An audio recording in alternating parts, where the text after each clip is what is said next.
Immortals of Aveum. Tips for beginners. Immortals of Aveum is a first-person linear magic shooter that draws inspiration from numerous really great and notable games. It's simple to get sucked into such a breathtaking and thrilling experience, but Immortals of Aveum has more going on than you would realize. We offer beginner tips to help you get the most out of your Immortals of Aveum experience. In order to offer new players a head start, we will cover some of the most helpful tips in our Immortals of Aveum guide. Tip number 1. Recognize the different shades of magic. In Immortals of Aveum, magic comes in 3 distinct hues: blue, red, and green.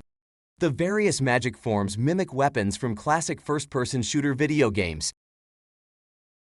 Tip number 2. Try every type of sigil. You have 9 different weapon types available to you because each colored sigil has 3 versions.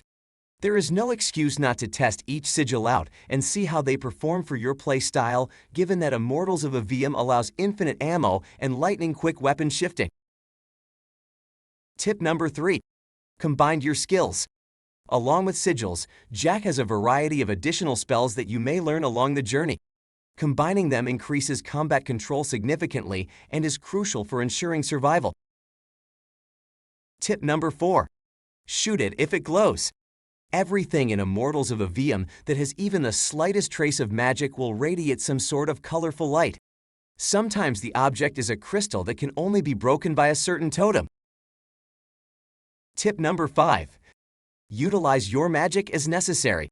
3 different magic/weapon streams are available in Immortals of Aveum. Use your red weapon if your foes approach too near.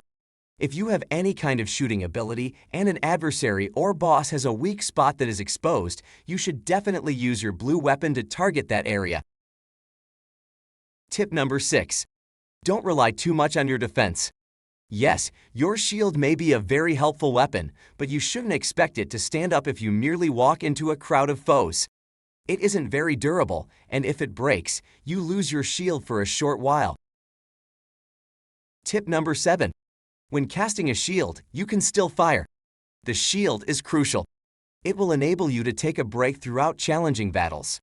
However, while casting your shield, you may still perform magic. Tip number 8.